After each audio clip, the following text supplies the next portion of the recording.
All right, so the first one is free code camp.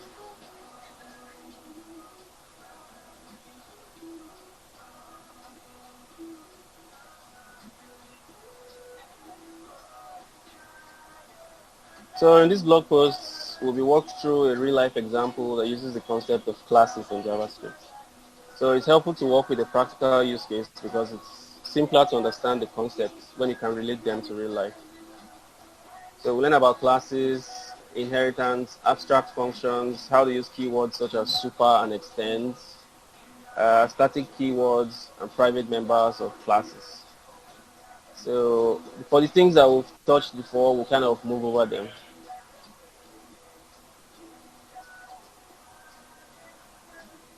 Okay, so classes were introduced in ES6 to provide cleaner ways to follow object-oriented programming patterns. Uh, but even before classes, there was still this whole prototype inheritance model thing in JavaScript. So that one did there.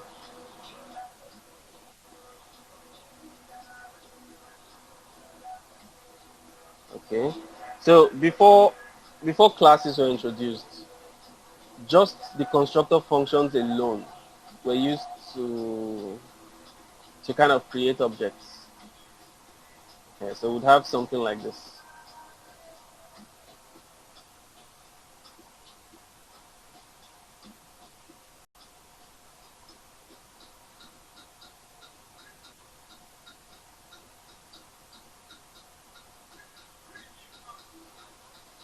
Is this big enough?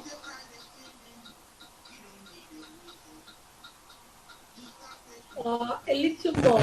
Yeah. Okay, let's say a little more.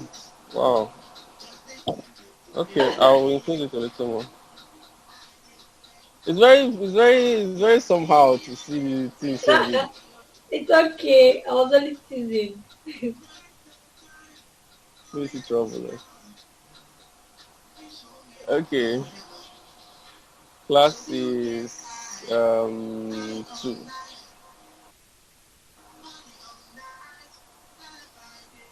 Okay, so you can see this was kind of like what do I call it now? It's very similar to the constructor function that we use in the class keyword. Yeah. So this makes you wonder, is it just the capital letter that makes it like this? No. Because you can see it takes this green color of classes. So is it because of this then?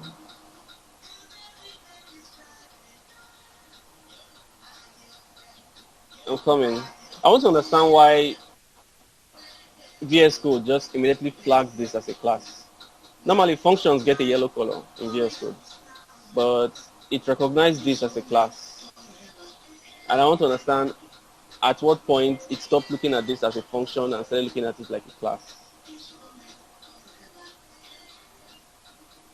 Like, I think it is. Function, what?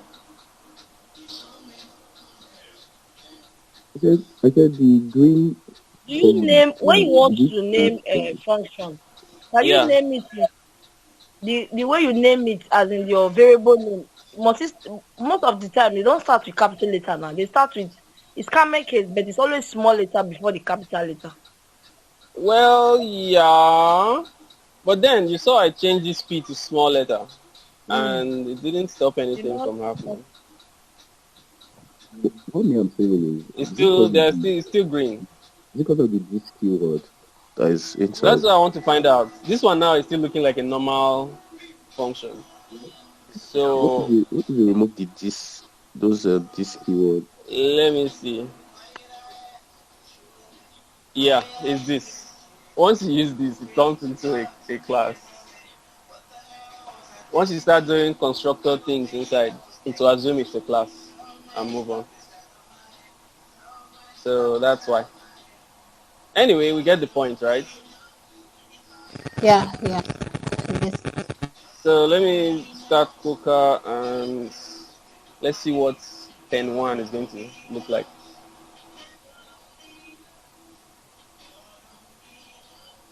Okay, it looks exactly like the classes, the console log of the classes we tried out yesterday. Exactly like it. So,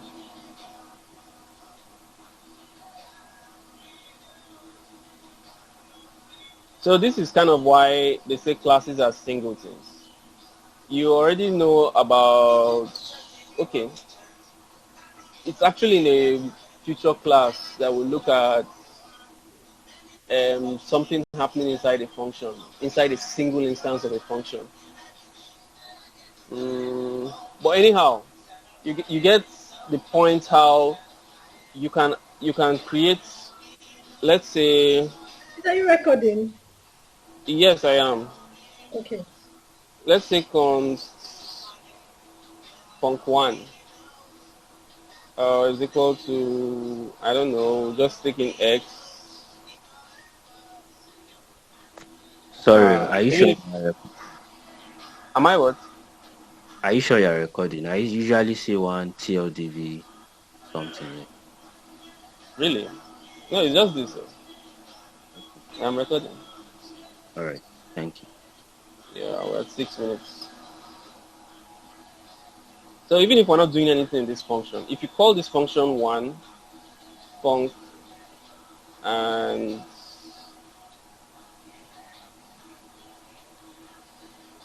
these are two instances of the same function, right? So what is happening here may be the same. At the end of the day, to give you the same result as what's happening here, but it's possible.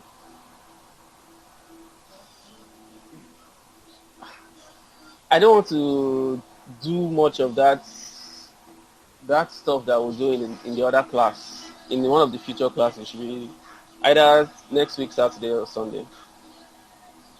Um, but anyway, when you create a function and you call it, just calling it once creates an instance of it, and different things could happen inside that will not happen in another instance of that function. Okay, so this actually makes that very clear. Calling new pen1 is like creating an instance of pen. Okay, and you could change stuff in here. And let's say we called another one. Pen2 is equal to new pen. This one will not be marker, this one will be biro. And it will be red.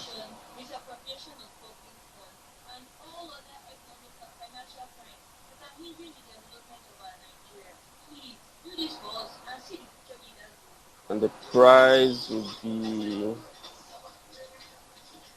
$1.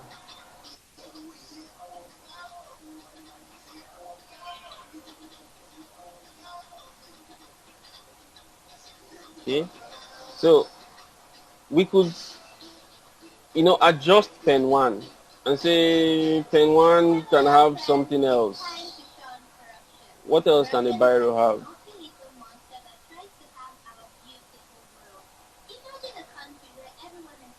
Yeah, so ink level could be at, I don't know, 80.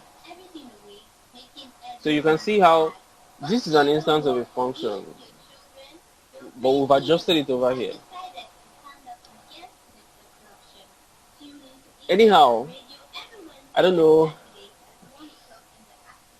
I'm just trying to put that thought across, that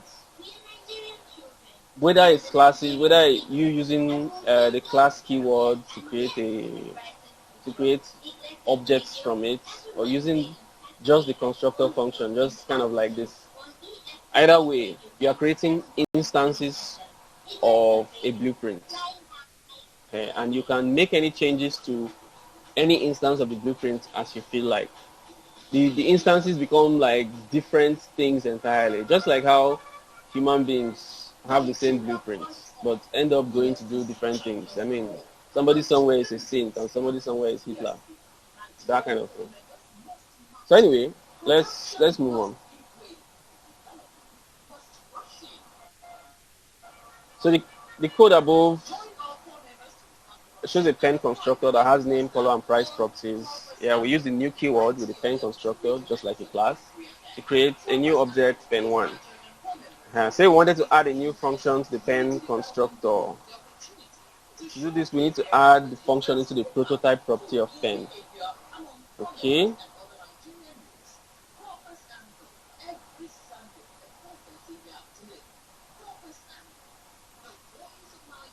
Okay. So,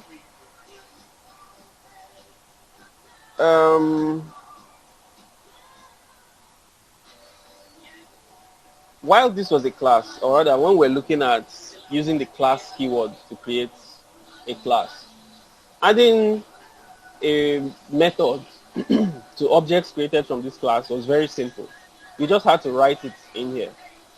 Okay, but let's take this introduction stuff over here and see how that would work out if we tried doing something. Yeah, you see, we get a problem. You can't just create this in here. Let's see if there's even some way.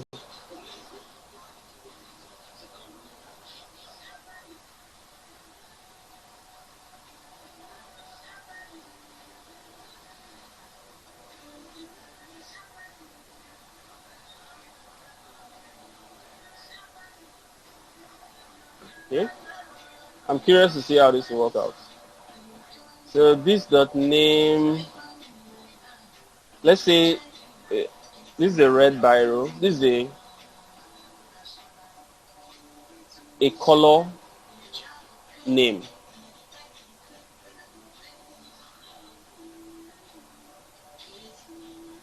So this dot color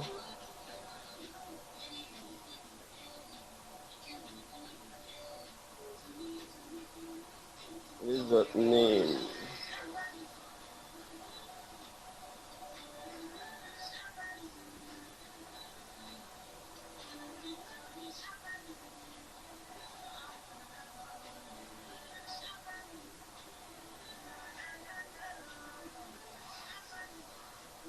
Okay, so we're able to achieve it like this, right? Introduction.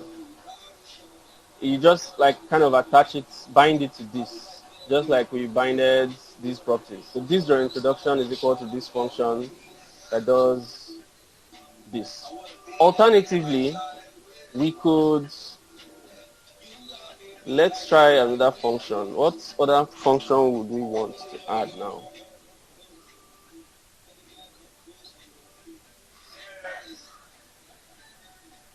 They use pen, Abby. Show price. Yeah, show price. So let's try this one out.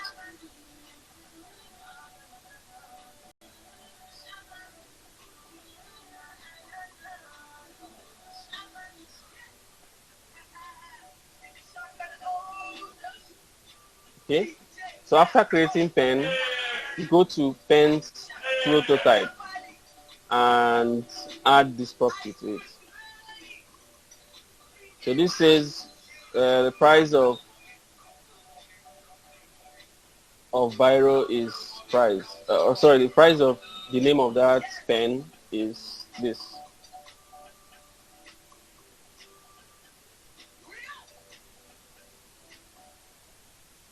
So let's say pen1 dot show price.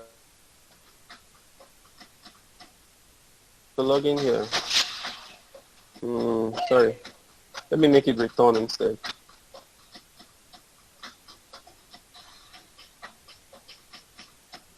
All right, so price of marker is this.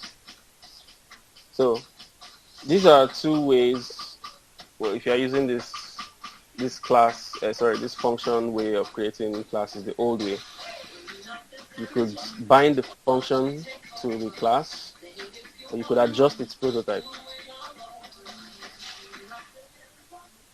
So remember, the prototype is the real blueprint, right? That the objects from the class will be created from. Yeah. So you add this. It's kind of like what this is doing.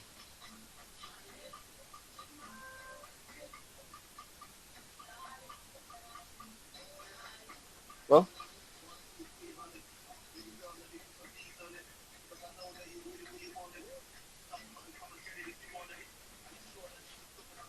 so if these concepts aren't making sense to you, then I would recommend brushing up on your JS backgrounds on the articles mentioned in the prerequisites section. Was there a prerequisites section?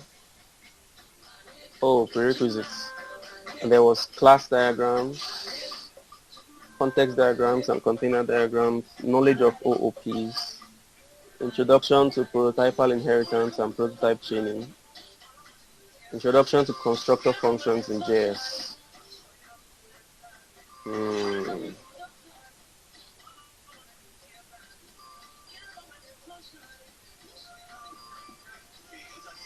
Let me see this one.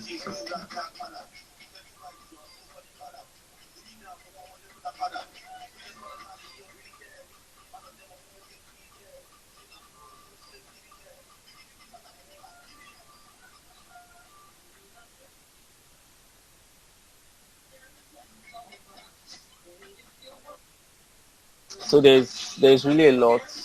It looks kind of like abstract. Okay, so OOP is a programming paradigm to object definitions. So in OOP that we want to represent inside our programs will contain or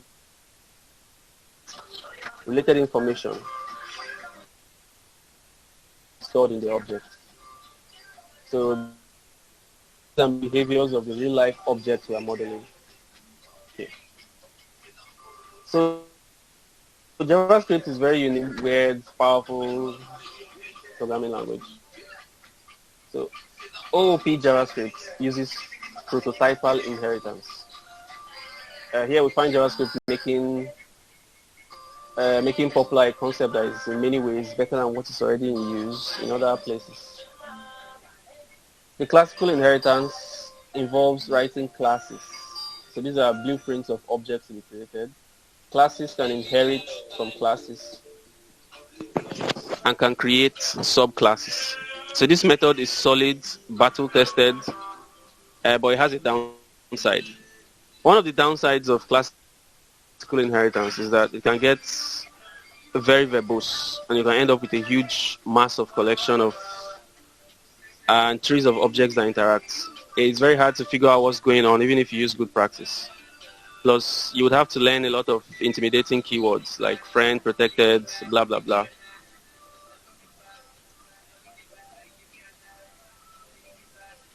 So prototypal inheritance is much simpler. It's flexible, extensible, very easy to understand. But it's not a silver bullet, as in it's not, will I say, free of risk or troubles, but it's in many ways better than class-based inheritance. So to understand prototypal inheritance, we need to understand three concepts: inheritance, prototype, and prototype chain. So inheritance refers to a process where one object gets access to the properties and methods of another object. Okay? So this three is exactly why we came to this link.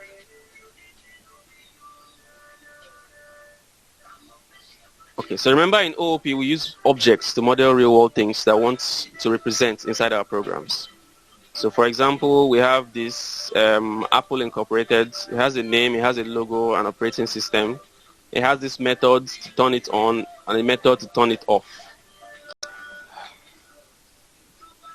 Okay, so in this example, we've seen an Apple company model. It has all of these. And then we will now proceed to model some products of Apple and have them inherit these properties. So this is like a basic Apple product. It always has a name, a logo, operating system, on and off methods. Okay. So now we have the iPhone. It has a name and an operating system. Okay.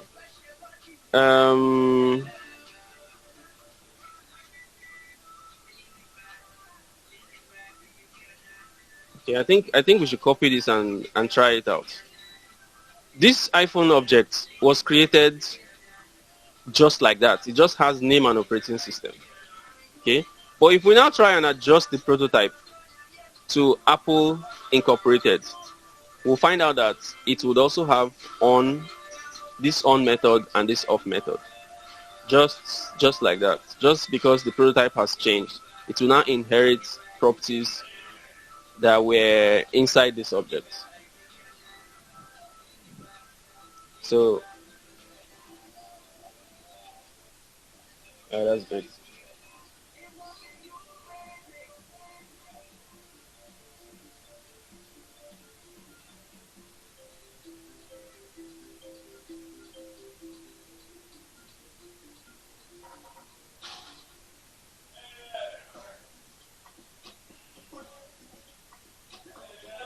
Prototype and the prototype chain.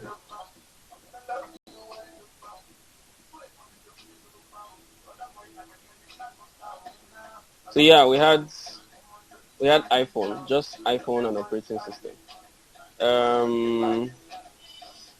But when the prototype was changed and we logged iPhone, we now see a few more things inside it. It now has logo. It has on and off.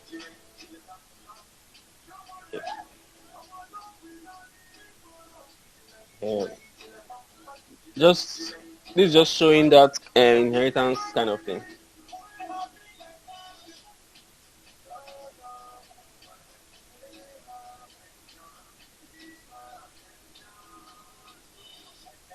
Okay, so notice that in the first console log, iPhone doesn't have a proto object property. Okay, this is a browser. I think this is kind of like a browser. So you remember that prototype thing we looked at on the browser yesterday? The thing doesn't really show up in Coca like that. Yeah, that proto property doesn't show up in Coca. That's sad.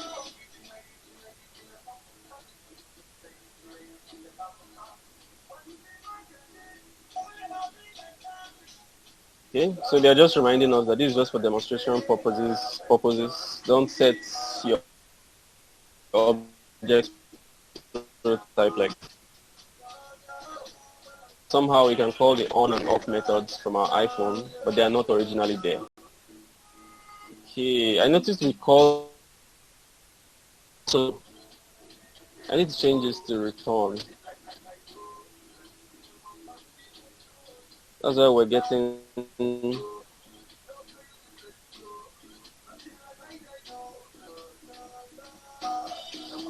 yeah. So we're getting undefined here. Okay. So earlier there was no on or off method, just changing the prototype to this made it inherit all those what's it called, methods from Apple Inc. Okay. And you notice that the name iPhone still remained. System, yeah, it's also different. This one was Apple software, but this one is iOS. This one is iOS. But these two things remain. And that's because it starts from the earliest item, the earliest object in the prototype chain, and then begins to add other things on top. And you know, in an object, if name is Apple, and then later on you come and say that name is iPhone, this one will overwrite this one. So that's kind of what happens. It's the full list of properties from the first object to the prototype chain, and then put the second one on top, put the next one on top, put the next one on top, until the final object itself, it gives. You can try to overwrite properties or methods that exist in an object prototype chain by just assigning a new value to that property. So if we don't like what this on is doing, we can put our own on. And let's say we want on to be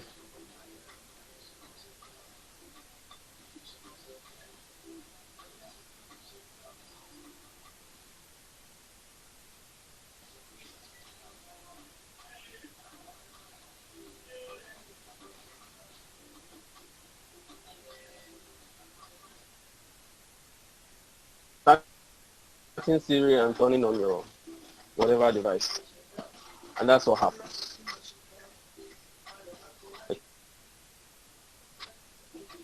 Okay, so we can see iPhone object has inherited the properties and methods of its prototype object.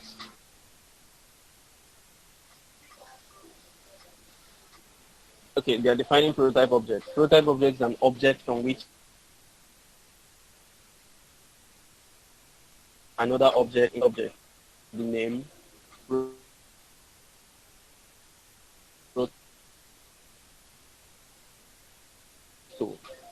so these and off methods, even when they are not originally in the iPhone object.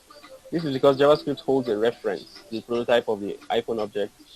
And when we try to access a property or method, it looks for it in the iPhone object first. If it can't find it there, it goes to its prototype. If it can't find it in its prototype, it will go into the prototype of its prototype and look for it there. So it's only when it gets to the end that and it doesn't see it, that it will tell you, it doesn't know this property or it doesn't know this. So it returns the property or method once it finds it. So this explains why iPhone and not Apple, when the name in the prototype of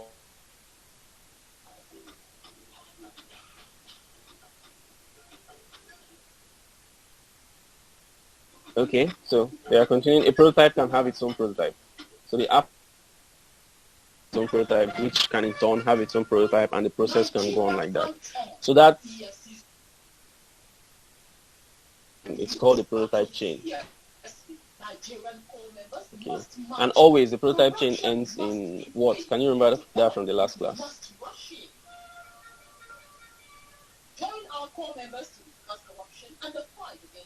Hello, can anybody remember that from the last class? An object has a prototype. The prototype of the object has its own prototype, and so on until there is always the end. No, is it no? Null. Yeah, it's null. So null is always the last link in the prototype chain.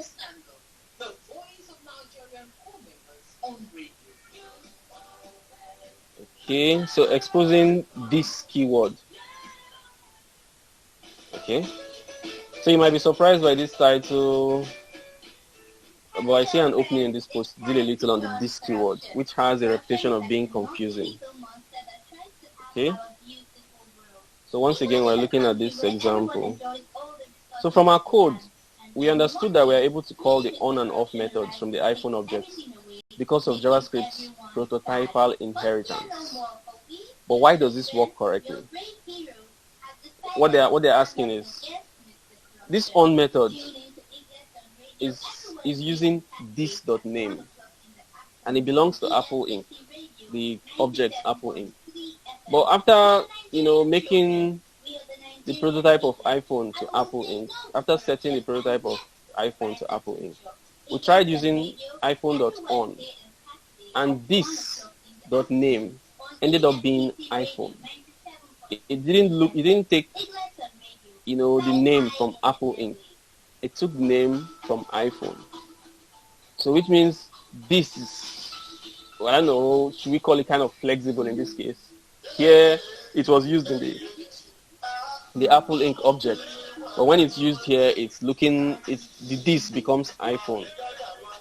So they'll try to explain that. Yeah, so how does it know the correct creating object, which is the prototype own property? It's because of the this keyword. The iPhone object does, it gets its name from it. Note, the this keyword in cases like from the object that originates the call. See in the iPhone object, it points to it there. Let's experiment with that a bit. That this the iPhone, the object that called it, which is iPhone. Keep looking down the prototype. You start checking the prototype and the prototype of that one for that property. So we know that we have a logo property on Apple Inc., but no logo property on iPhone. So let's say return logo or check logo.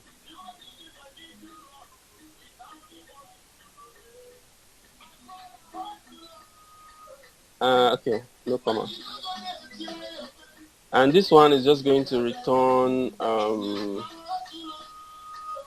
this dot logo. Yeah, simple like that. So obviously, because we've assigned the prototype, we've assigned Apple Inc. to be the prototype of iPhone here. It means iPhone can now access the check logo method. So let's try it and see what will happen. Check logo, and it returns Apple fruits. Because it started from iPhone that called the method. It couldn't find it there, so it went into the prototype to look for this, to look for that property that was being looked for, which is operating system. So always remember, this is the object that calls the method.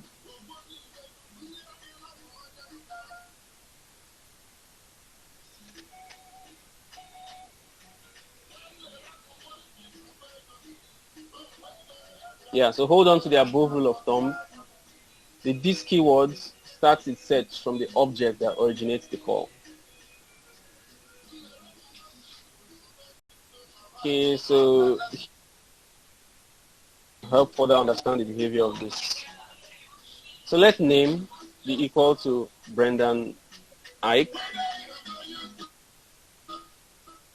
Function A, console log this.name. Let person be equal to, the person has a name, Lawrence Eagles, and say name is kind of similar to this. So if you run say name, just like that, like in the out in the open, in the global context, what would you see? And if you say person.say name, what would you see? So can anyone help out with this? What do you think you would see if you tried running say name? And what do you think you would see if you ran person.say name?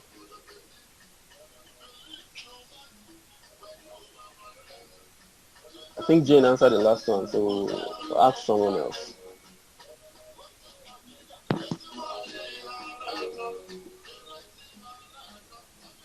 Kwelumi Alpha. Say name. On line 15. What name are we expecting to run this?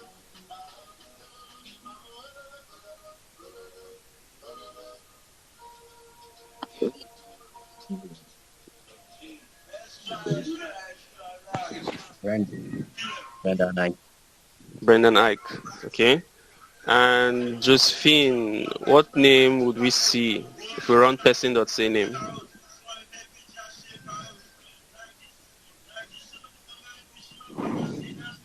The person that say name will be Lawrence Eagles.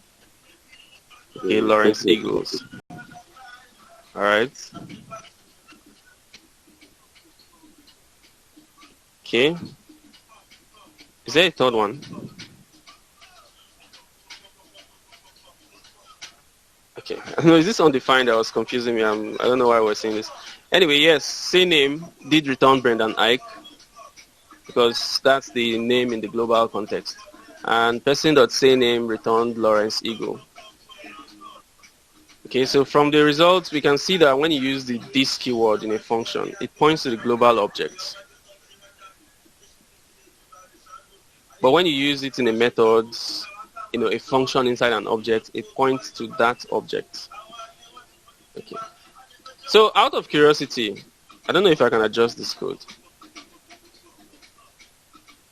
Oh, I can. Okay, let me leave this like this and turn this one to names. So now,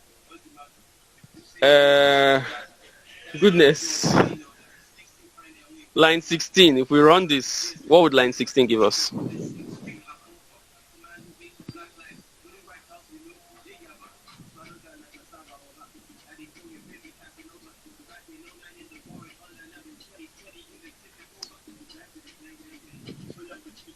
Hello.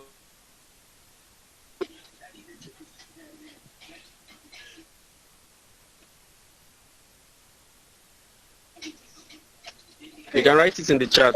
Brendan Ike.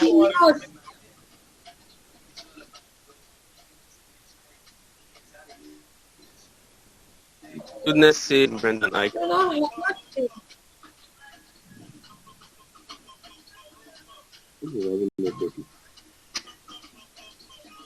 Eh? Sorry, come again. I didn't hear you. Okay, I'm asking.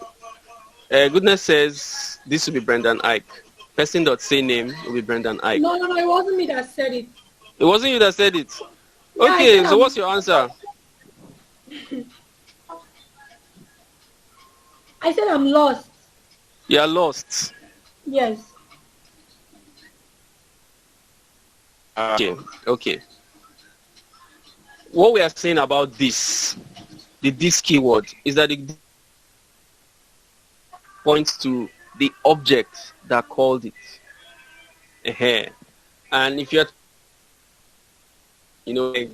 this dot a property or this dot a method property inside the object that called it. If it cannot find it inside that object, look into the prototype of that object and the prototype of that prototype, like that, and see if it try to see if it property or method we're looking for. So we gave this example. This dot name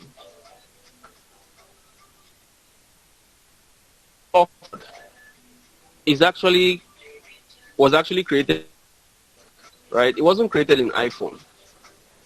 Okay, but after making Apple Inc. The prototype of iPhone, and we call the off method. You see, off method is saying turning off your this.name device. Okay, so now it's being called from iPhone. So that's why it's saying turning off your iPhone device, because iPhone has now become the this. So you to first of all look for the name, the this.name, that name property. It's look for it in the iPhone object first. And if it finds it, that's the end of the search. It will return that and move on. But now we did this. We added this function, check logo, or this method, check logo. And this returns this.logo. So once again, we're calling check logo from iPhone. So this.logo is going to look inside the iPhone object, because iPhone is now the this. It will look here and it will not see a logo property. So it will go inside its prototype and it will now see a logo property, Apple fruit, and it's going to return that. Here. So in this context now, talking about this, are you okay? Goodness. Yes, I am. I'm processing it. Yeah, processing. Process fast though, because you have questions to answer. So iPhone.logo went into the iPhone object. Yes, went into iPhone first to look for a logo, this.logo. That's what it's supposed to return. So it will look, it will take this as iPhone first of all. iPhone.logo. If it cannot find logo in iPhone, this will now change to the prototype of iPhone, and it will look for logo there. If it cannot find logo in there, it will look for the prototype of Apple Inc. and try to find logo in there, and check inside the prototype of that one, like that, until it reaches that null. And then it will now decide that it cannot find logo, and it will return undefined to you. Like if we said this.logos, it's going to return undefined. Because none of them has the property logos. What one of them has is logo. Okay, let's go back to the example. To the other one. The one in the here. Yes, okay. So now we have this. This is like a page. Somebody opened a JavaScript file and started writing. So basically, this is a global context, right? When you just write variables and functions out in the open, that's global context. Yeah. And they are run. That's basically the global objects or window objects, right? Yeah. So now, let name be Brendan Ike, and this function say name is going to console log this.name. We have this object person. He has a name property Lawrence Eagles, and it has a say name method that will console log this.name. So if we run say name, what do you think we'll get? Goodness. If we run say name. Yes. This is say name. Say name is going to console log this.name. This.name. And name is yes. Brenda Ike. Okay, and name is Brendan Ike. So you believe it's going to console log Brendan Ike? No. It will console log Lawrence Eagles. Lawrence Eagles, yeah. Which of the same name? Is it the one on line 16? No, 15. First of all, it's 15. Brendan Ike, yeah, Brendan Ike. Brendan Ike. And 16? Lawrence Eagle. Lawrence Eagles. Okay, so what if I did this? I change this to names so that the person object doesn't have this.name. It doesn't have a name property anymore. So what would 16 say? What would it return? What would be in the console log? Brendan Ike. Brendan Ike. Okay, so the question is why? Why do you think it's returned Brendan Ike? Because he can't find the name, the person object. Right, so probably. Okay. So okay, let me go and look at the list of people. If you believe that it's Brendan Ike, can you raise your hand?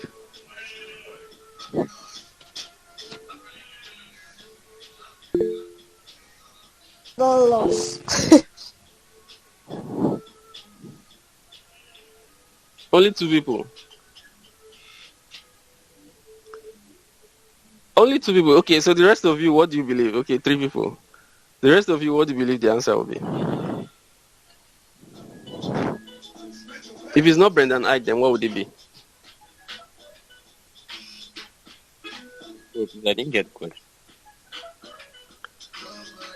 All right. It will be undefined. Who said undefined? Me. Kenneth. Okay, so we have a separate answer. So, are you still supporting Brendan Ike, or you are supporting undefined?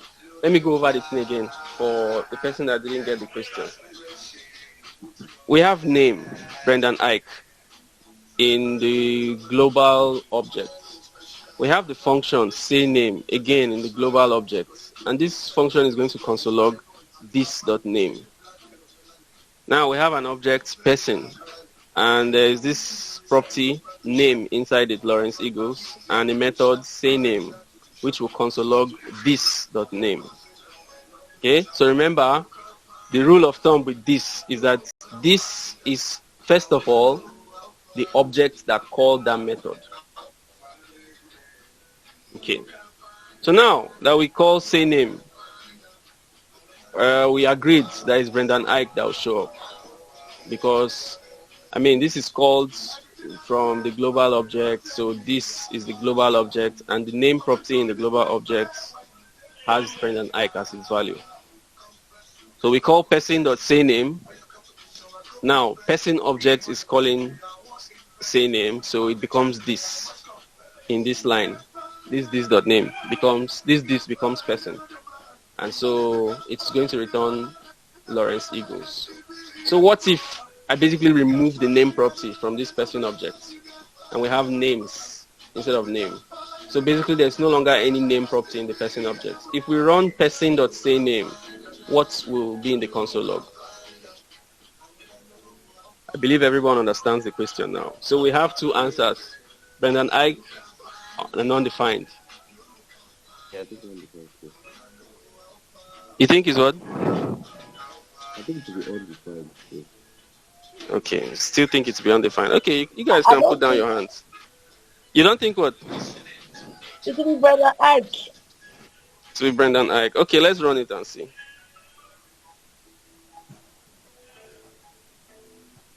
So it's actually going to be undefined. So do you know why it's undefined? Kenneth, can you tell us why it's undefined? Okay, I know. You know. Wait. Someone else said it no. I feel like because Yeah. the person object doesn't have name, it has names. That's why. Yeah. Okay, but why were you advocating for Brendan Ike I before? don't know, because I thought it was going to look for name after getting to the person object. Now go back and look for name. To that one. Okay. All right, let's hear from Kenneth. Okay. The reason is that the this keyword refers to the object that calls it. Yeah. So whatever that is, if you want to, so this now is calling the name inside the object. Where it's being called in the person object. So Yeah. if you look at any person object now, you're not seeing name there. Yeah. So once it's not seeing name there, it's now things are undefined. Okay. So now the people that were thinking it was Brendan Ike were expecting it, after not finding name in person, to go out to the global object and look for name there. I understand that, but that's wrong, because remember what we said is going to look after not finding it in the object is to look at the prototype of the original object that called it. Okay, the global object is not the prototype of person, so it's not going to, after not seeing name here, go into the global object to start looking for name. So that's why ultimately it returns undefined, because person didn't have name. The prototype of person, which is probably regular object, doesn't have name as well. So keep in mind, the bigger object is not necessarily the prototype. So in this case, person is just an object inside a bigger, like, global object. So anyway, let's move on. So from the results, we can see that when you use this keyword in a function, it points to the global object. But when you use it in a method is a function inside an object, it points to that object. Okay.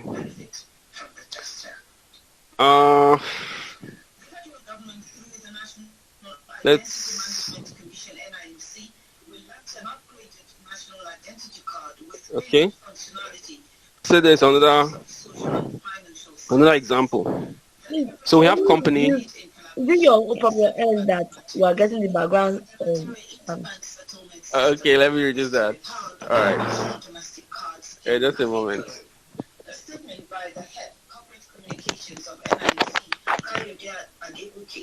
Indicates that the ID card layered with the verifiable national identity features is backed by the...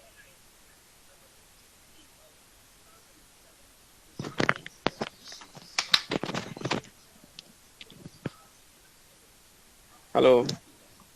Much better, Abby? Yes, thank you. You're welcome. Okay, Jane, your hand is still up. You can put it down if you don't have a question. All right, thank you. Uh, so we have this object company that has category and get news method. And get news is going to be logging, viewing this dot category plus news on my this dot name device. Okay. But now company has only category, it doesn't have name. So in Apple Inc., we have the same things as before, but there's now store, which is Apple Store. And we have this method get device, which is I just bought my this dot name from this dot store. Okay, and we have iPhone, which just has name and operating system. Okay, Pelumi, what's up? I wanted to remind you about the attendance. You said 4 o'clock. Attendance, 4 o'clock. Okay.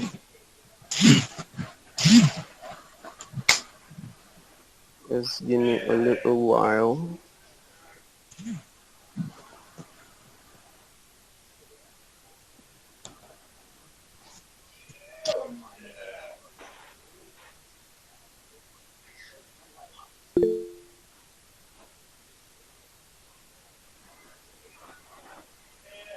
Okay, so I think we can just use 2 minutes to fill this and come back.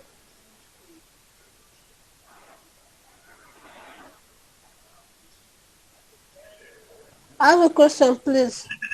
Yeah, you can access you are filling. I just saw a warning. Never do this in real life, only for demonstration. Why? Because it's dangerous now. I mean, whatever object you're working with likely has its prototype. Okay. Resetting it like this could cause some serious trouble. You would effectively, if you did this, you would effectively be cutting off the original prototype chain and just assigning it somewhere. It's hardly ever done in real life. This is just kind of like to prove a point, to show something, for demonstration, as I said.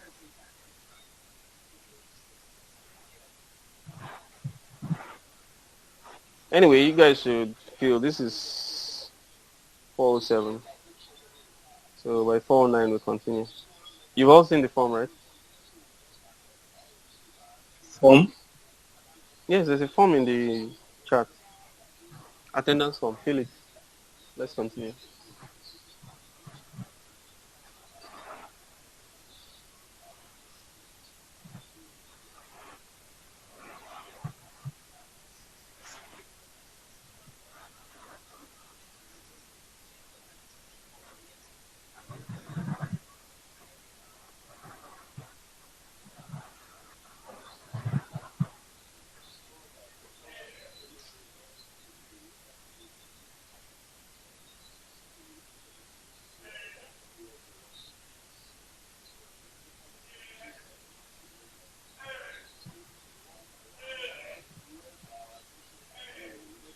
Please, can you scroll up? Maybe something. I'm just going.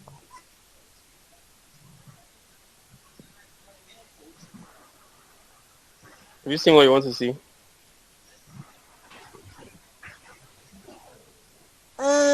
No. No. Okay, in any case, are you done filling the form? Yes, I am.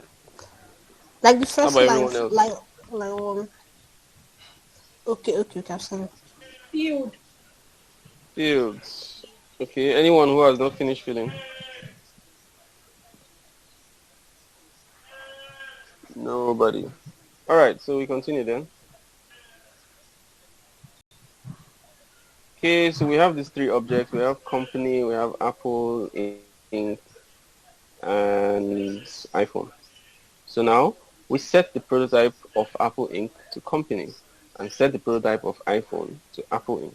So now in the prototype chain of iPhone, there will be Apple Inc. first, then company, then I guess default JavaScript object, and probably something else, and then null. Yeah. So if we tried iPhone.getDevice, that's something that exists in Apple Inc. And it says, I just bought my this.name from this.store. It's going to get this.name iPhone from the iPhone object. But for store, it would have to get into Apple Inc. to find store. We don't have any issues with that, Abby.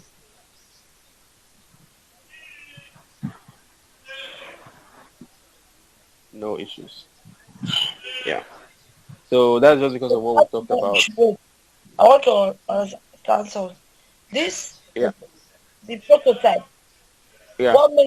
What I want, please move it up. The one that is called Yeah. Okay, company. no, Okay. you talk about company. Yeah. So your question is? Well, I'm not seeing my own. It's lagging. Oh. Called iPhone. Yes, Okay. with company. Well, my question is it the arrangement that makes it, like, for instance, the way you arrange, you put company first.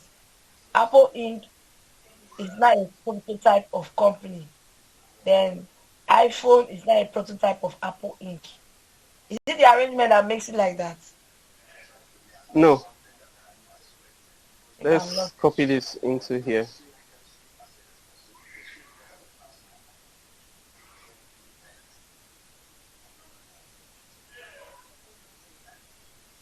Oh.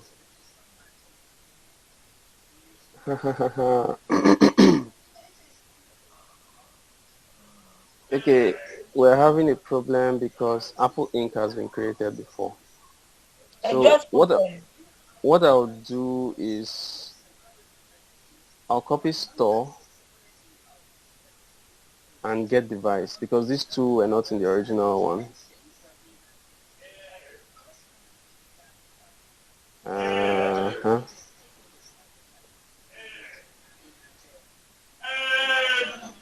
So we have get device, and then for store,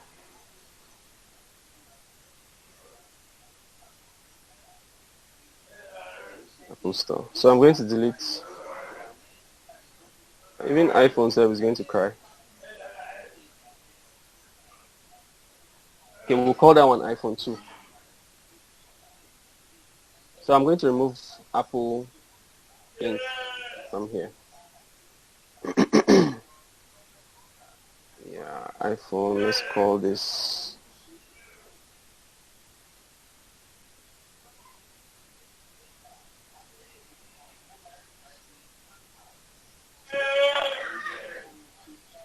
No, iPhone X. That sounds better, doesn't it? Yeah. Okay, so no more errors. So now you were asking, is it because of the arrangement? No. You see, in this situation, Apple Inc. is actually up here. Company is in the middle. iPhone X is down here. What makes the difference is this. We first of all set Apple Inc. prototype to company. Now I kind of feel like, let me do this. Console.log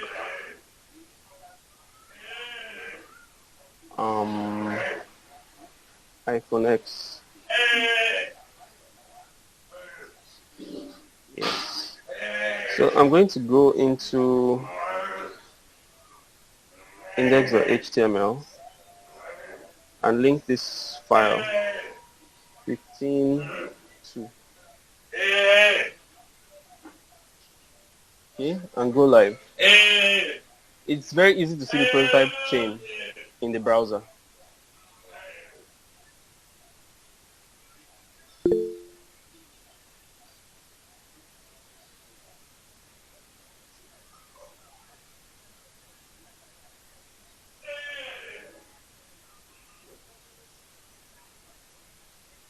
So that was line 94. So that's this object. So this is the iPhone object. It's just name and operating system. If we go look at the prototype, we're going to see check logo, get device, logo, name, off, on, operating system, store. Cool. And these properties and methods, where do they exist in? What object do they exist in?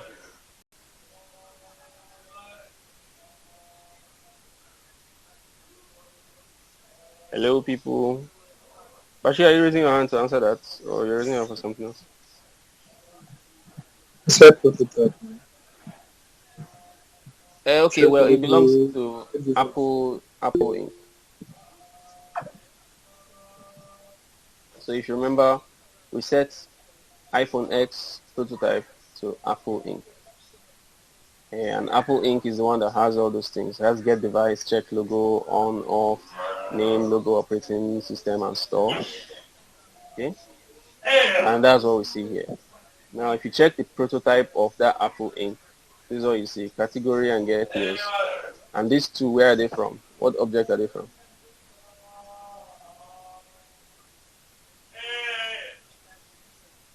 Anybody?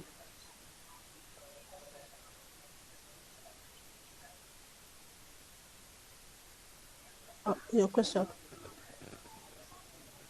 You didn't get the question.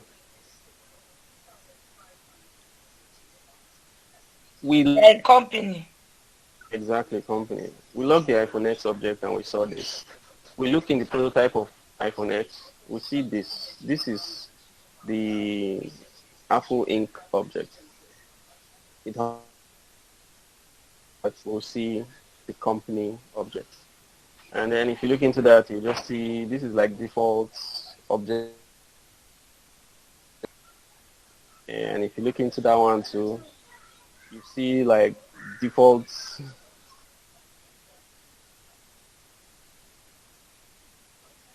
Okay, we're still seeing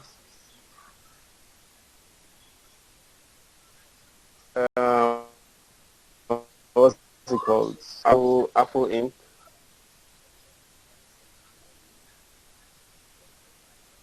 This is feeling like a recursion.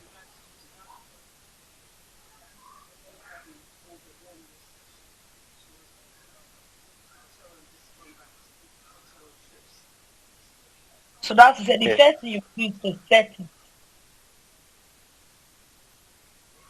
Changes things. So Okay. anyway, you can see at the end of the whole chain, finally you get to know. I think we saw some repetitions here because of the way things happened. Like over here, we set iPhone prototype to Apple Inc. And down here, we still did some other things again.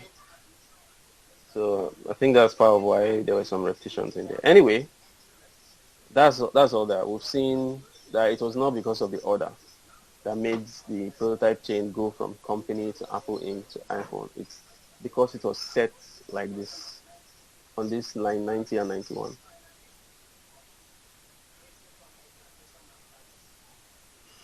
All right.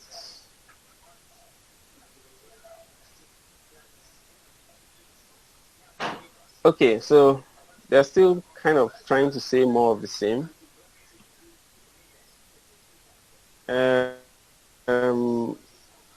When we ran iPhone.getDevice or iPhone X.getDevice, it got the name from the iPhone X object, but got the store name, this.store, from the Apple Inc. object, because it couldn't find it in the iPhone X object.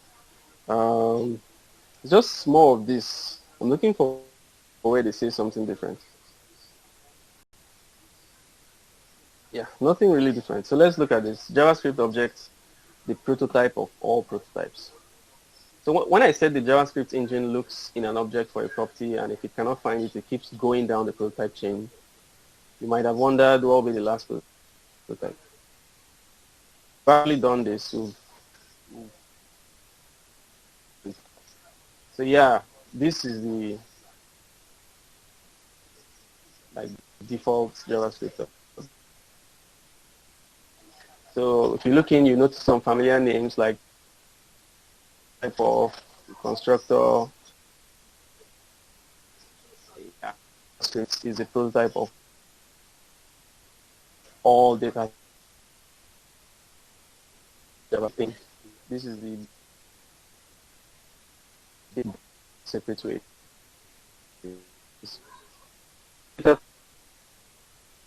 Prototype checks and methods from the base. Look at some. So welcome to the power of the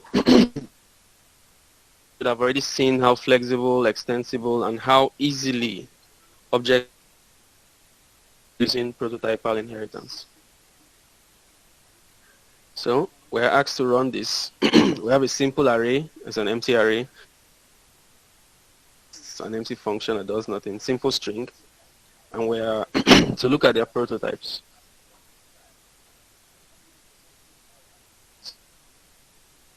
It will notice that array prototype will have a huge collection of properties and methods like this. Okay, let's run it and see.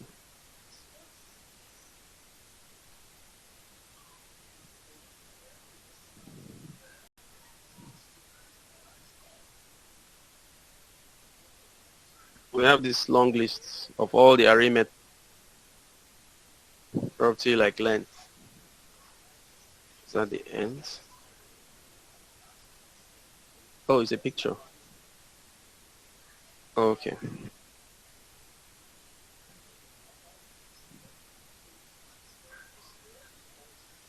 Oh, Cloudinary. That's interesting. Wow. I did wrong. I closed the tab. I thought you created a new tab.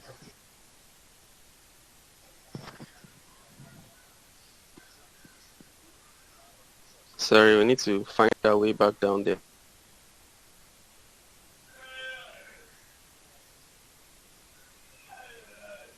Okay. Yeah.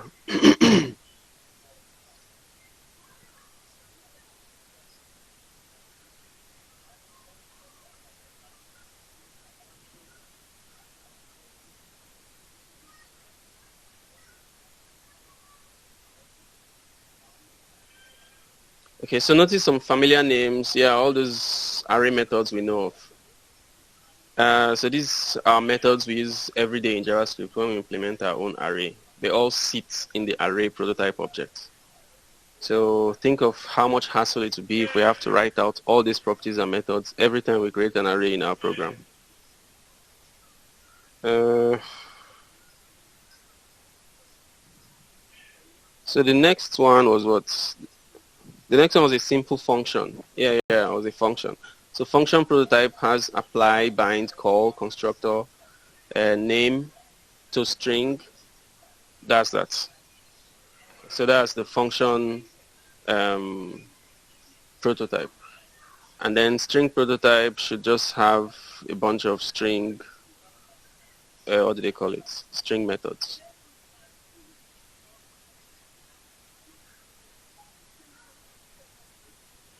Okay.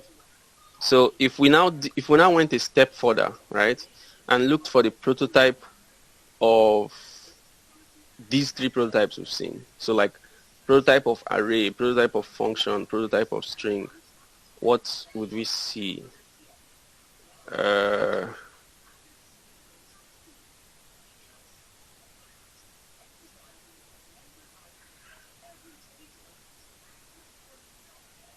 So at the end of the day, we'll end up with this regular object.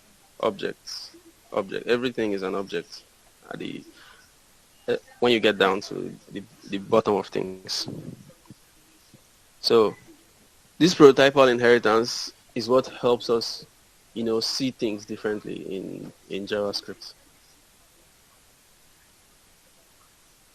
So I think with this we can say we've learned a bit. We've learned quite a bit about prototype inheritance and the prototype chain, right? Yeah, yes, sir. Thank you, boss. Okay, so let's get back here.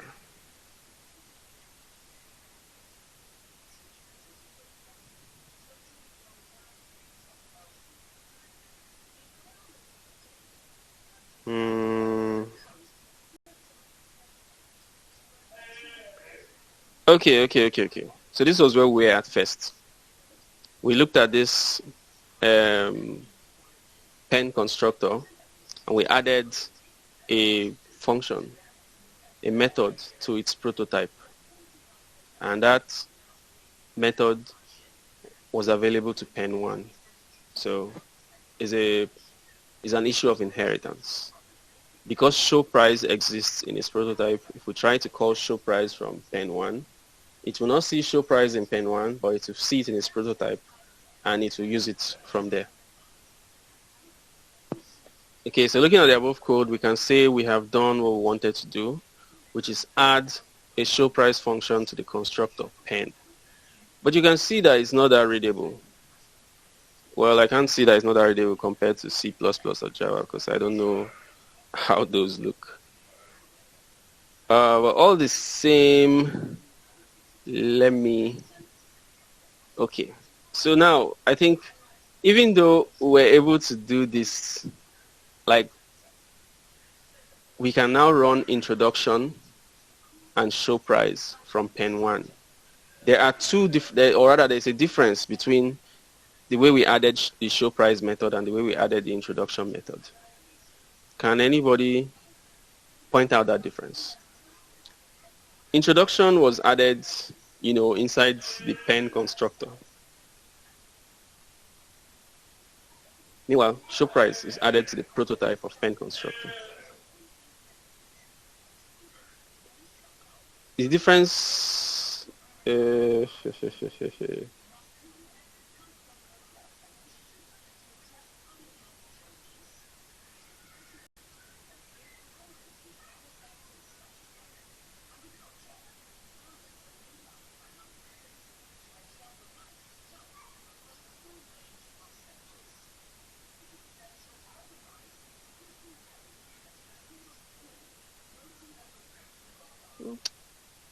still ends up being the same thing, actually. It still ends up being the same. So anyway, at least we've seen 2 ways of creating classes. This way or the other way. I still think the other way is better because we have access to a lot more static stuff, and later on there's going to be private properties and methods as well.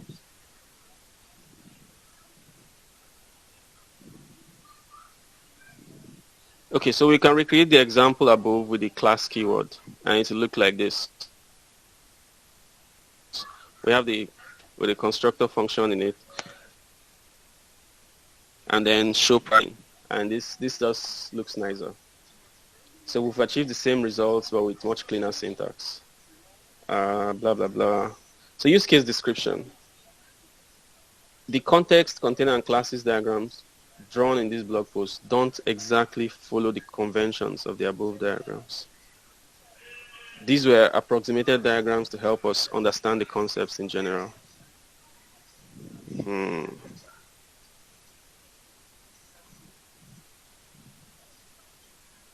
Okay, so this is system context diagram for a chair management system. Chair.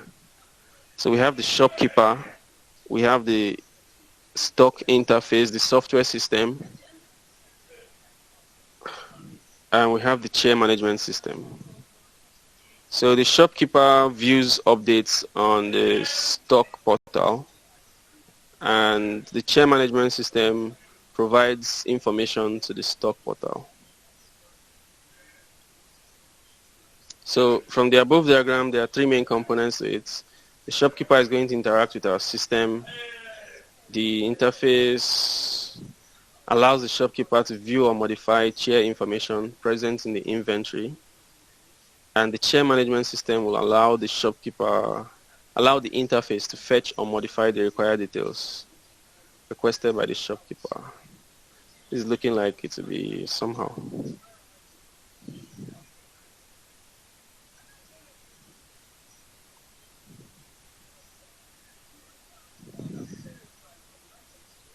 So we have some properties of chairs. Color is a string, seat height, reclining angle, back support, head support, padding, armrest, seat size. Is height adjustable? Is movable? These two are booleans. Okay, then these are methods. Method type, adjust seat height, adjust angle, move chair.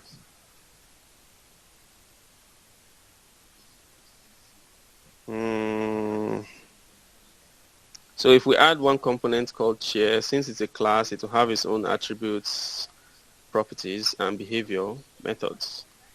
So in the above diagram, the second row contains attributes of the chair class. Okay, this is the second row. Yeah, attributes of the chair class, color, seat height, reclining angle. The third row tells us what functions the chair can perform, like adjust seat height, adjust angle, move chair, and so on. So if we follow this representation, the chair component will be a base component, which means that all the other types of chairs, such as office chairs, dining chairs, or so, will come under this class. So we start off by creating the base chair. The constructor will take in all these, what's it called? All those properties and bind them to the chair, to the object created. And then we have these methods that do interesting things. Okay, so every time you create a chair, you pass in all these things. You tell it the color, the height, reclining angle, and all of those.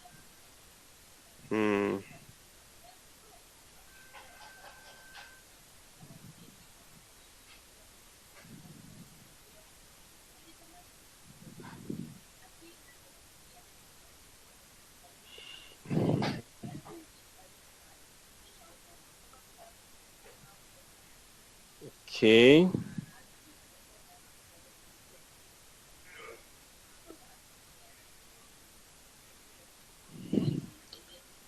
I'm trying to find the purpose of this example they are giving. And if it would take too long to actually see their purpose.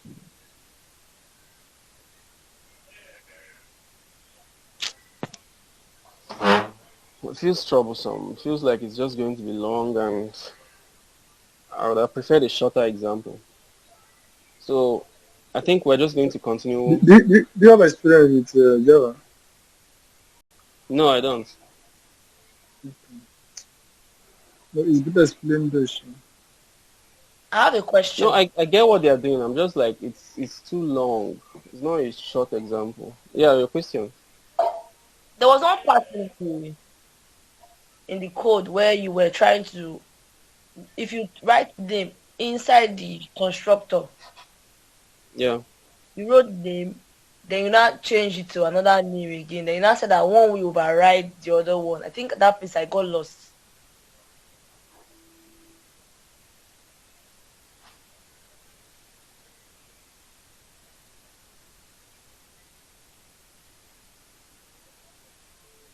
I think it was here I did that.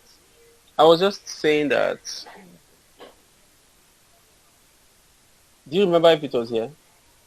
Cannot remember, but I know that what you were talking about that time was you wrote name like iPhone. You now wrote another name again. Okay, it was here. Something It was like that. here.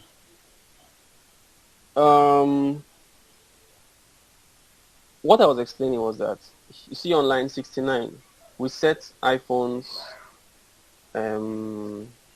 prototype to Apple Inc. So before that, if you console iPhone, you will see name and operating system. Okay, I added this on myself. Anyhow, you see name, operating system, and the method on. Okay, but after changing the prototype to Apple Inc., if you now console iPhone, you will see that there are a lot more things inside. Okay, so just because the prototype changed, iPhone gains new properties and methods. However, its name, iPhone, and its operating system, they didn't change. Even though in the prototype there is name and operating system, the name and operating system of iPhone didn't change. And I'm saying the reason for that is that when an object is created, from based on its prototype, it's like you put the prototype's properties and methods inside the new object first, and then these new properties and methods inside the new object will be added later. So if any of their names are clashing, they would end up overriding each other. For example, if we had name here, what would this be? Android. Yeah, we have name Android and we have name iPhone. Ignoring prototype and all of that, just from what you know about objects, if you do iPhone.name, what would you get? Looking at this object. iPhone.name will be iPhone. Why would it be iPhone? You know that JavaScript is reading from up to down, so it is the last one that it will take. Exactly. The last entered Variable. How will I put it? Yeah, property. The value of that would overwrite any for that same property. Okay, so that's what happens. Okay. So it's like the things in the prototype are like placed in the background and the new one are placed on top. So if any of their names matches each other, is the new value that will be taken. So that's what I was saying about overwriting, about new properties overwriting old ones. And also we talked about that yesterday. So all of this was just about explaining inheritance and prototype. So let's look at extents properly.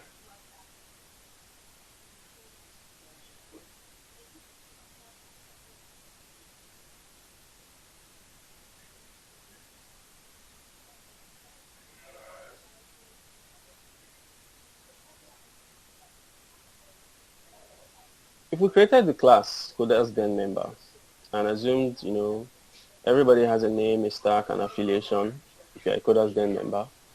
But if you are intermediate, your level, you gain a new property, right? Level, intermediate. Okay.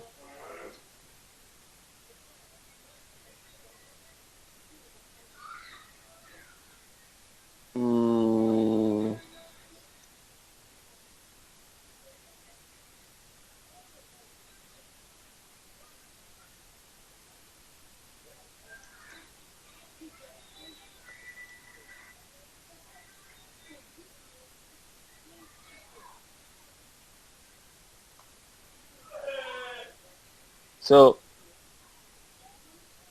intermediate takes in name and stack that it would use to run this name and stack. Now, when you are extending classes is like using a class as a blueprint to create another class that has some modifications. Okay. So if we have, okay, let's not need to even do it here, so I can also do it here.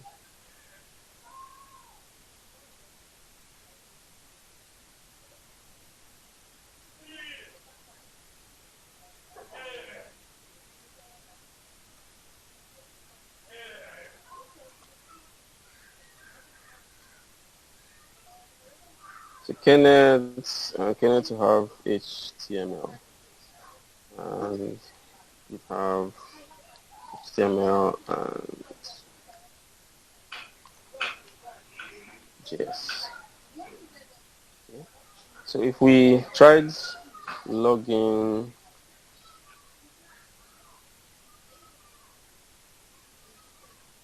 Kenneth and Geomacy.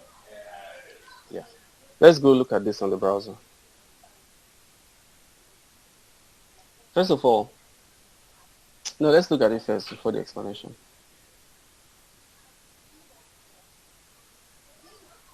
Okay, so we have Kenneth, Coders Then member, and Geomacy intermediate. So if we look at Geomacy, we see that there is affiliation, there is level, there is name, there is stack. Okay, 4 things. If you look at Kenneth, you see there's just affiliation, name, and stack. No level, because level was added in the intermediate class. Now, if we look at the prototype of intermediate, we're going to see constructor class intermediate. And in it, we'll see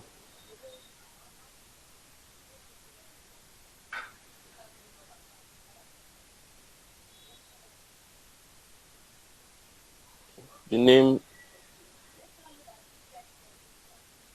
right, and the prototype of that is Coders Then member.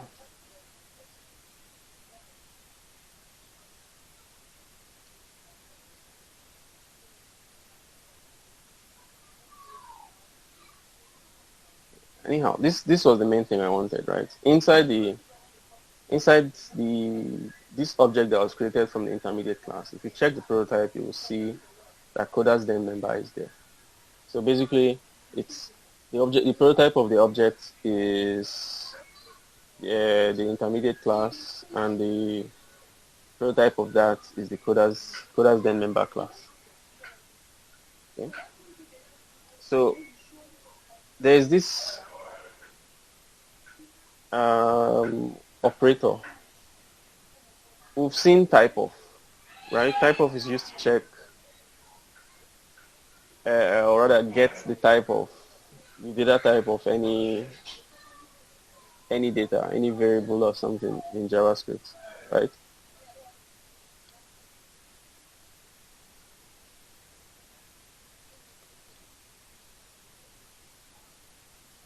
Type of, let's say, Geomacy, and we get object. Now, there is this other operator, instance of. But instance of doesn't work exactly the same as typeof. Instance of, because there is a possibly very long list of objects in the prototype chain of whatever object you choose to try and find the instance of. Instance of is not meant to tell you what objects or what classes are in the prototype chain of this object. No, it's meant to be a checker, something that will return true or false. So you say this thing is an instance of this other one, and it will tell you true or false. Okay. So the way it goes is the one you are checking in front. So Geomacy instance of, say, intermediates, and it tells you true. Geomacy instance of, let me say, Coders Then member, and it tells you true. Geomacy instance of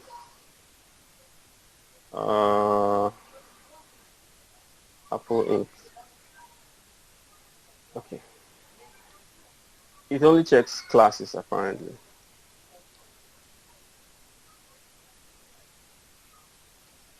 It only checks classes. You can't put whatever is at the right hand side here has to be a class.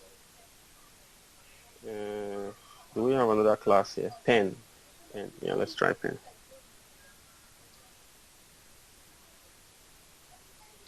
Pen, we get false.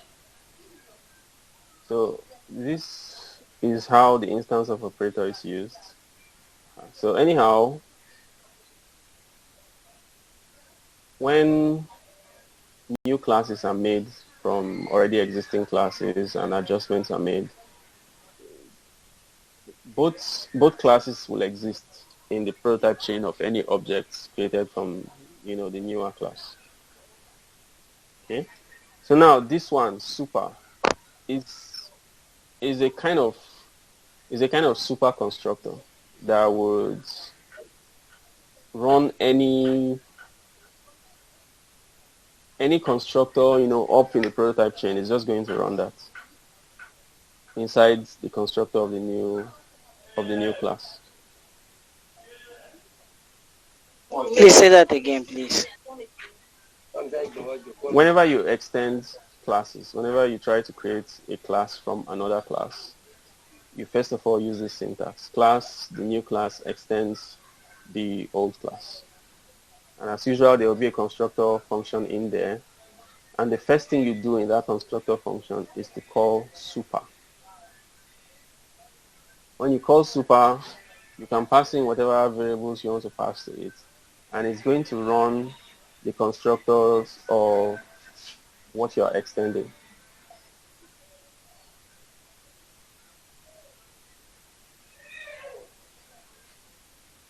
Okay. If I remove this name and stack that is here, you will find out that Kenneth and Jomasi, okay, sorry, not just Jomasi alone. Her name will become John Doe. Stack will become empty. Right? Because super didn't take in parameters. We didn't pass in any parameters to super. So it's just going to call this constructor without parameters, giving it these default values.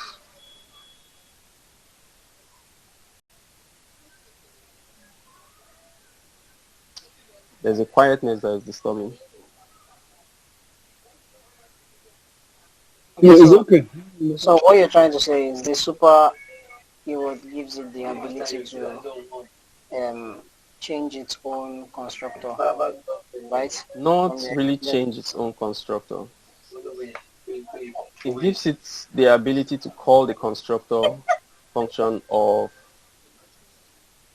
the class it's created from.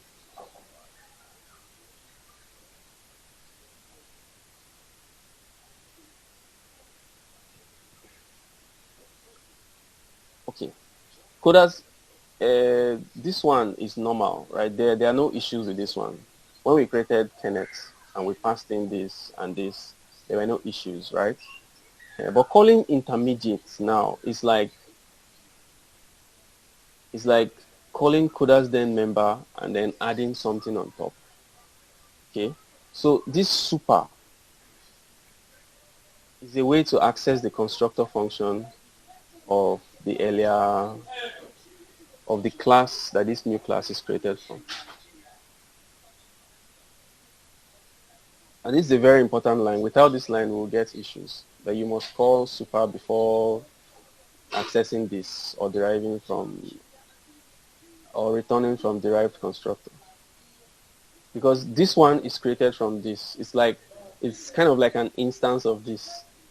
A class cannot, an object cannot be created from a new class without the constructor function running, right? So when you try to create something from intermediate, it's going to call intermediate's own constructor function. But then the original constructor function in Coders then has not run yet, and that's a problem. So super is the way to call this earlier.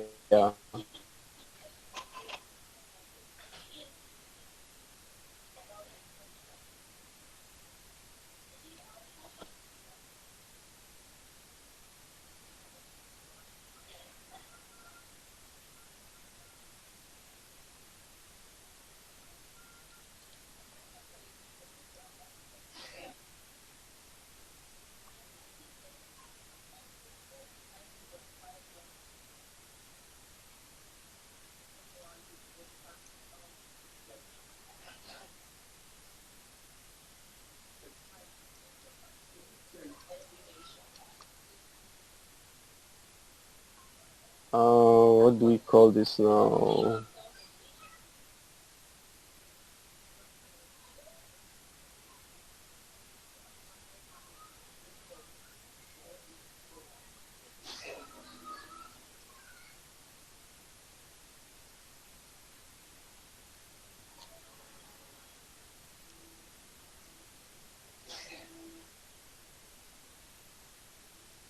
Okay, for what you explained there, Yeah.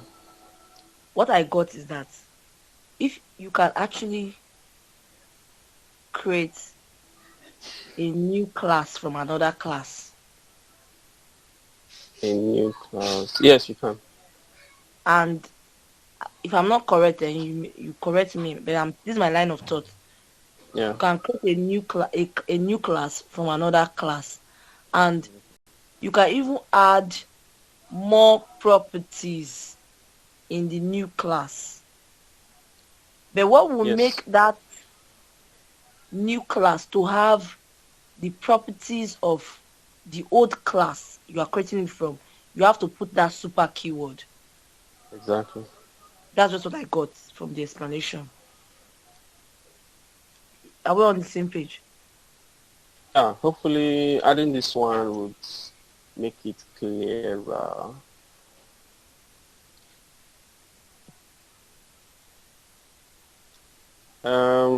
Intermediate is okay. Let me add this back. Name stack.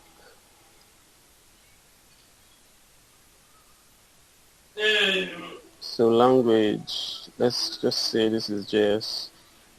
Okay. So if we look at Geomacy now,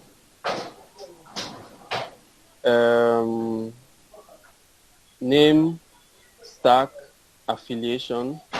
These three were from the Coders Then class. Okay. It in the intermediate class constructor function was able to generate these three. Yeah. And well, with the language that we passed in JS, we have this language. Okay.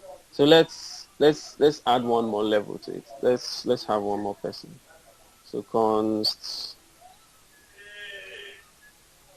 Israel new special.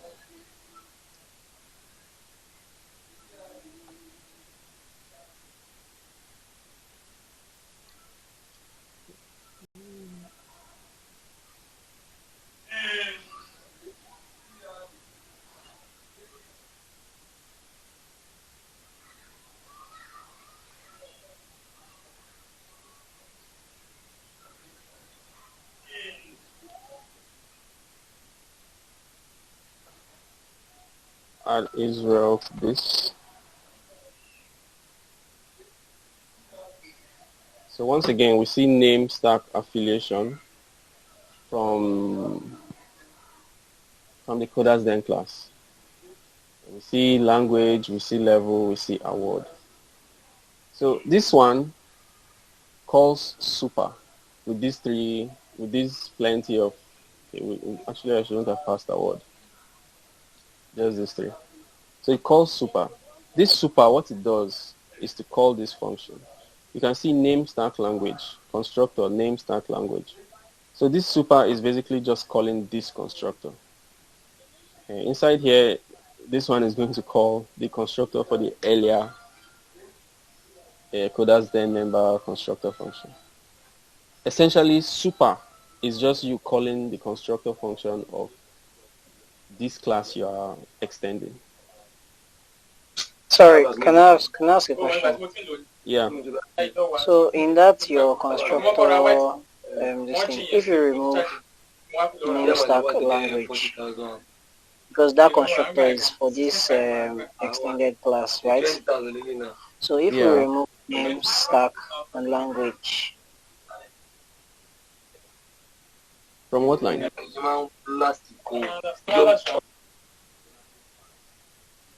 Line 1 to 2. 1 to 3, okay.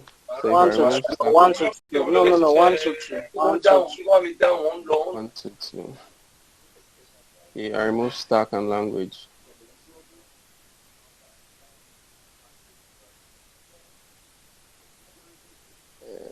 I'll get that stack and language are not defined.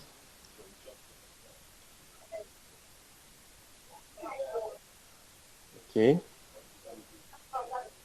Okay, so what's in the super, this thing must be the same as what you have in the code. Alright. I want to put those spaces. Okay, duplicate parameter. Do I call this star? Complain again. Empty. Okay, let me remove one of them instead. Okay.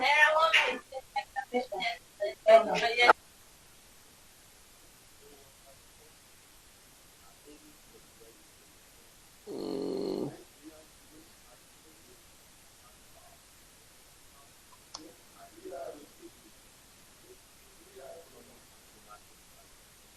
Okay, so essentially stack has been removed when you call this special. So let's go look at Israel.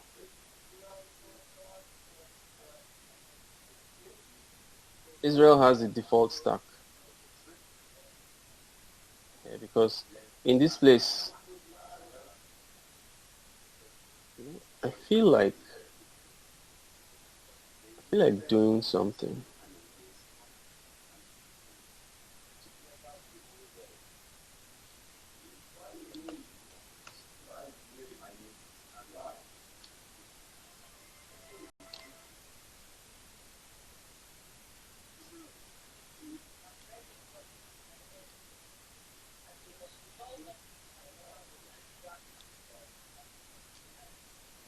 So I'll comment out these two.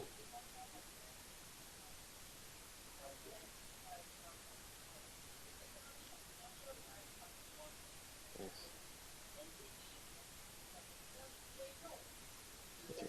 So we called super in here with undefined as stack. Okay. So if we go check the constructor for intermediate, we'll see that it's logging stack as undefined because here we passed in undefined.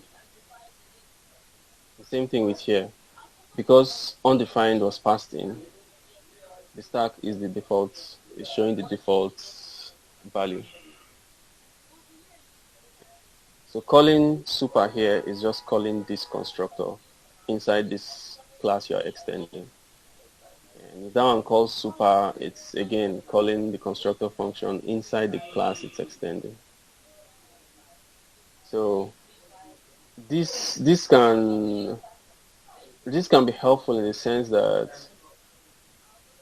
for example, just like what we've seen, everybody in Coders then has certain properties and methods, behaviors and properties they should have. Yeah, but there could be different, let's say, sections of people in Coders then that would now have extra properties or extra classes. So rather than saying intermediate is going to have name, stack, affiliation, saying that all over again, when you know that intermediate is like an upgrade to Coders then member, they will still have all the properties and methods they should have had as Coders then members. We just want to add a few things on top. Yeah. Then you can just... So I'll give you a real life example of that. There's a class in JavaScript. Okay, actually it's in React called HTML elements. Yes. You can see what's in there. There's not really very much in there. Looking at that list, you could see that there are many more, right? There's HTML anchor element, HTML area. All of these are extending HTML elements because HTML element is the basic one. And audio element is going to be slightly different from area element. You get? So this is one of those ways where you can see classes in action. So they show up in React. I don't know if it feels like you can also access them in regular JS since they are showing up here. That's nice. So anyhow, the basic properties and methods that all elements should have, like say, do they all have on click?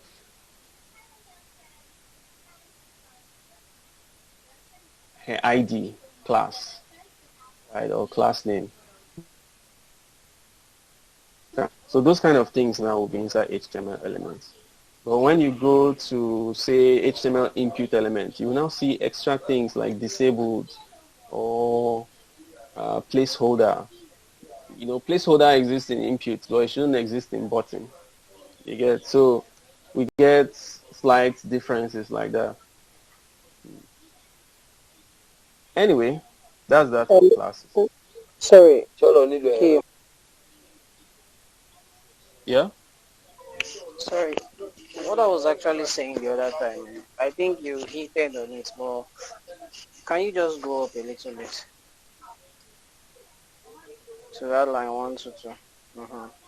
So what I was actually asking you to do was to remove from that line 1 to 4. Yeah. Right? Like, some of those things you wrote in there, those parameters like name, language, are already in the class it's extending from.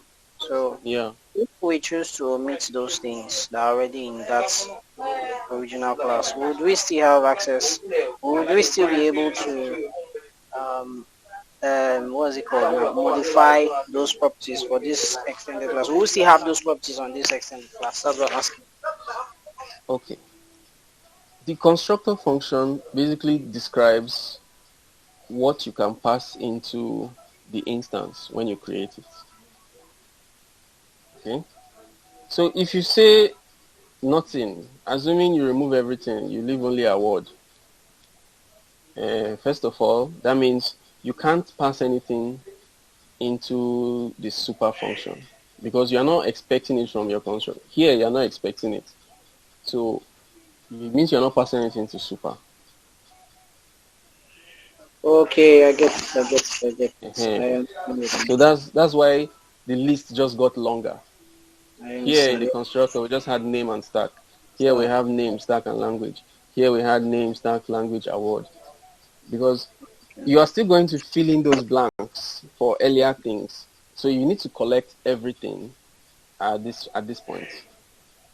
Okay, it's clear now. All right. Okay, so with this, I think we're kind of done with classes.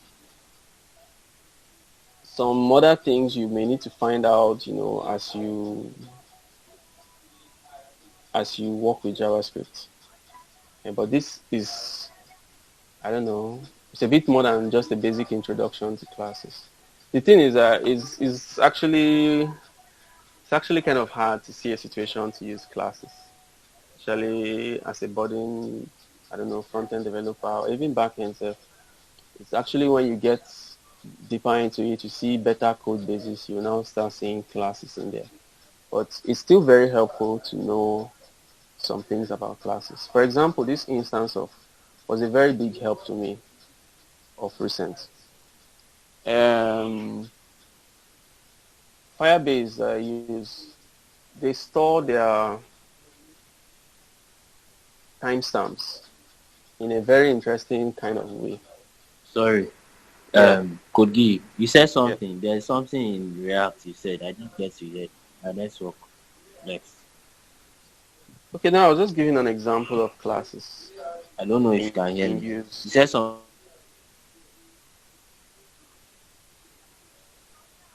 I was saying, if you look over here, you'll see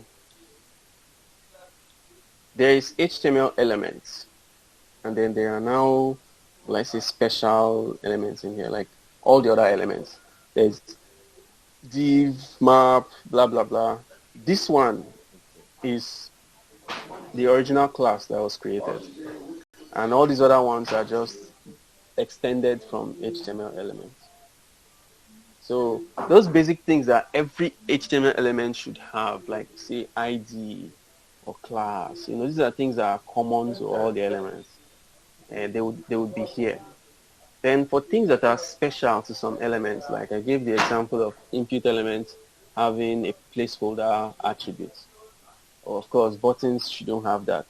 So something like placeholder will now be special if it's only when you look at HTML input elements that you see placeholder. You probably will not see it in media element. That kind of thing. So that's what I was saying. So you The can one even with see it here. Firebase stuff. The HTML element is an interface allowing to access properties of the elements. It inherits properties and methods from the HTML element interface. Interfaces are kind of like classes. You see them in TypeScript.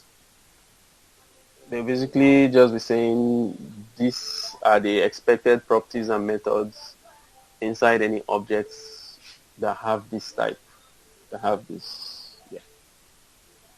So yeah, I was saying something about Firebase. I was saying they store their timestamps with a particular, do I call it type? It's called timestamp or something.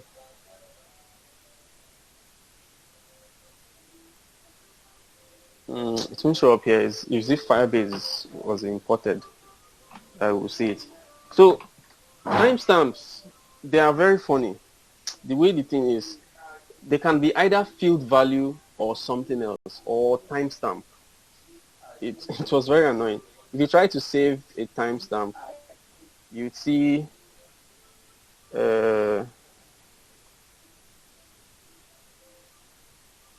timestamp or field value, right? And now there was a particular method that can convert timestamps to regular JavaScript date objects, but that method doesn't exist on field value. So I found myself in a bit of trouble. I have this property I'm getting from the database. It could be either timestamp or it could be field value. So if I try to say, let me say that thing now is called date. If I try to say, no, not normal date like this, or let me say created at, because, and I try to use that method from Firebase that works on timestamps and can convert them to date objects. I've forgotten what that thing is called. Let's just assume it's called to date. I think that's the name, sure. So if I try to do this, create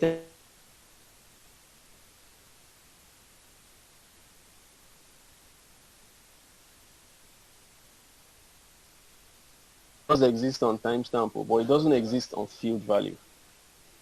So I'm now left in a quandary. How do I check that this thing is timestamp and not field value, so that I can tell TypeScript that this one is actually timestamp and not field value, so this thing can work. So at the end of the day, I had to use this. So if created at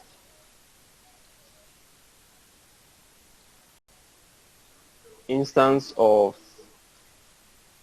timestamp, then created at dot to date, else I just said null or empty string, something like that. So this was a very useful, what do I call it now? Useful use of instance of in this situation, because now I'm assuring TypeScript that don't worry, created at is actually timestamp, it's not field value, because field value, they don't, timestamp and field value are different things, right? So this one is an instance of timestamp, so no worry, this thing can work on it. Anyway, that was that. So any questions?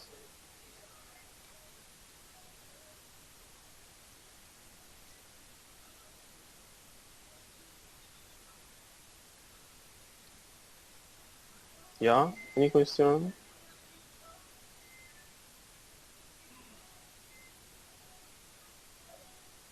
No question. Okay, so I guess we've come to the end of today now. I hope you guys had fun. I hope you learned a lot. Yes. I'll still go through it again. That's a one of yesterday. Were you able to put it in the group? Okay, I forgot to tag you. I did drop it, yeah. Okay, now I'll go. I'll check it after the class, Abi. That's one. Yeah, after the class. .snap.io, Abi. Okay, no, I didn't do that. I actually put it on GitHub and dropped the link. Okay. I tried the carbon.io thing, but for one, I saw that the whole code was long and the picture wasn't very clear if I put it on Yeah. WhatsApp. And I thought of breaking it up into smaller pieces, but then I thought you might want to copy this code and play with it. Right. Yeah, so you can't copy it from the picture. So I ended up just putting it on GitHub. Okay, thank you. Then I noticed this 30 days of JavaScript. Does it have videos? Oh, It has, It doesn't but have. not all. Not all. Maybe you can go to YouTube and search for it. wait, you say it has, but not all. There are some videos in here. Because there Yeah, was one. There's one. You take me to it, but I don't know if that one was not called 30 days of JavaScript again, but it was talking about what they were teaching. Was it still on GitHub? Probably there was a link now to the video. Something like that. I know I've done that before, but I don't know if it's for all of them. Okay. Where did you see the link? Was it still on GitHub? And the way this, I think the way this, as you open it now, as you read it, it depends on the topic. I cannot remember the topic, but I know that I've gone to a YouTube link video where they were teaching me what they've explained in the book, but not that they called it 30 days of JavaScript. But maybe for instance, they were talking about string method. You will not Maybe it's get just somebody doing like what we're doing, like how we're using 30 days of JavaScript as a reference. Maybe I don't know. somebody personally just doing that. I don't know. But I know I've gone to, so I just let me ask if all of them have video. No problem. I think don't there's- even know any had any.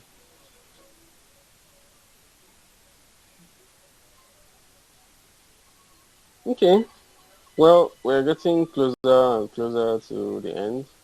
So next week, JSON and web storage. These two are very short and simple. Shouldn't take time. Promises. I think you can also fit into one class. Closure. We'll also talk about querying here. This one, maybe it might be one class, maybe two. And then this one was just super short. Okay. So yeah, we're getting close to the end. So I guess we'll see each other next time. Okay, thank you very much.